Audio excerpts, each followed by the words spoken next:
যে বাংলাদেশের এই ফ্যাসিস্ট খুনি শেখ হাসিনার সরকার অবৈধ সরকার। এই সশস্ত্র বাহিনী, বিশেষ করে বাংলাদেশ সেনাবাহিনীকে আসলে সরকারের বাহিনী, রাষ্ট্রের বাহিনী কিংবা জনগণের বাহিনীর চেয়ে আওয়ামী বাহিনী হিসেবে বেশি ব্যবহার করার চেষ্টা করেছে। এবং আমরা এরকম অসংখ্য ঘটনা বিভিন্নভাবে প্রত্যক্ষ পরোক্ষভাবে শুনেছি। এবং এই ঘটনাগুলো ধীরে ধীরে আমাদের সামনে এসেছে যখনই এই অত্যাচারিত কিংবা নিপীড়িত যারা হয়েছেন অনেক কষ্টে দেশের বাইরে গিয়ে দেশের জন্য, দেশের মানুষের জন্য বিভিন্ন মিডিয়ায় কিংবা নিজেরা বিভিন্ন ইভেন্ট ক্রিয়েট করে এই কথাগুলো দেশের বাইরে থেকে যখন বলার শুরু করেছেন, চেষ্টা করেছেন, তখন ধীরে ধীরে আমরা এগুলো জানতে পেরেছি। কারণ দেশের ভিতরে থেকে এমন একটি অবস্থা তৈরি করা হয়েছিল যেগুলো বলা অনেক কষ্টকর ছিল। এই যে আওয়ামী একটি বাহিনী তৈরি করার যে অপচেষ্টা, এই অপচেষ্টা যেমন ওই আওয়ামী সন্ত্রাসীরা কেউ করেছে, আবার বাংলাদেশ সেনাবাহিনী থেকে শুরু করে সশস্ত্র বাহিনীর কতিপয় কিছু আওয়ামী দোসর এই কাজগুলোতে প্রত্যক্ষ এবং পরোক্ষভাবে সহযোগিতা করেছে। এই যে দোসররা ছিল তাদেরকে যদি শুধুমাত্র চাকুরিচ্যুত করার মাধ্যমে আজকের এই ঘটনাটি শেষ করে দেয়া হয়, তাহলে আগামীতে যে ঘটনাটি হবে সেটি হচ্ছে যে অনেকেই আবার কোনো একটি ফ্যাসিস্টের দোসর হয়ে এমন কিছু ঘটনা করবে যে ঘটনা হয়তো সে কয়েকশো কোটি টাকা বাগিয়ে নিবে, অসংখ্য মানুষের জীবনহানি করবে, কিন্তু তার মাথায় এই চিন্তাটি কাজই করবে না যে এই কারণে যদি আমার শাস্তি শুধু এটি হয় আমি চাকরি হারাবো আর কিছু না হয়, তাহলে আমি চাকরি হারাই, আমি তো কয়েকশো কোটি টাকা পেয়ে যাচ্ছি, দেশ এবং দেশের বাইরে পুনর্বাসন পেয়ে যাচ্ছি, তাহলে আমার চাকরি চলে গেলে সমস্যা কোথায়?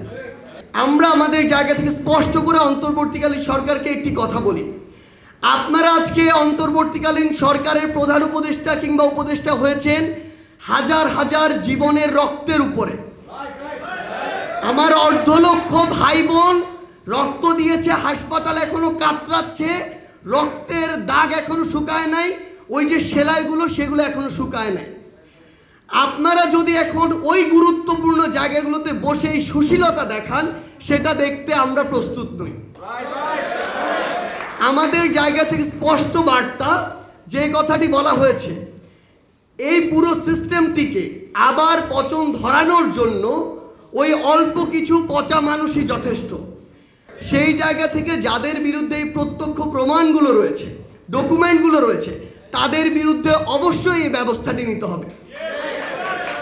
যেই ফ্যাসিস্টের দোসররা তাদের জায়গা থেকে হুকুম দিয়ে ছাত্রলীগ, যুবলীগ, আওয়ামী লীগকে অবৈধ অস্ত্র সাপ্লাই দিয়ে আমার দেশের এই যে জনগণ যারা সত্যের পক্ষে নেমেছিল তাদের বিরুদ্ধে গুলি ছড়ানো হয়েছে, রক্ত ঝরানো হয়েছে, মানুষকে নির্মমভাবে হত্যা করা হয়েছে, সেই যে দোসররা ছাত্রলীগ, যুবলীগ, আওয়ামী লীগের, তারা হয় দেশের ভিতরে এখনো আছে, না হয় দেশের বাইরে পালিয়ে যাচ্ছে। এই যে পালাতে পারছে, তাদের যে ইনফরমেশনটি, এই ইনফরমেশনটি তো ওই গোয়েন্দা সংস্থার তো অবশ্যই সরকার কাছে পৌঁছে দেওয়ার কথা ছিল। এগুলো দুটি জিনিস হতে পারে, হয় তারা পৌঁছে দিচ্ছে না, তার মানে অবশ্যই তারা এখন ওই দোসরদের যে রক্ত তার ধমনীতে প্রবাহিত হচ্ছে, তাহলে তাদেরকে ছাঁটাই করতে হবে, ব্যবস্থা নিতে হবে।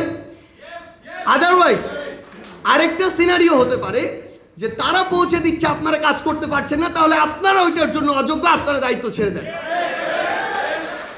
আপনারা ওই গুরুত্বপূর্ণ জায়গাগুলোতে বসে আমাদের এত বড় পুরো বাংলাদেশের ছাত্র জনতার এই ত্যাগের সাথে এই যে বর্তমানে যে সুশীলতা দেখানো হচ্ছে, নিউট্রাল ভূমিকা দেখানো হচ্ছে, এটার সাথে আপনারা বিশ্বাসঘাতকতা করছেন।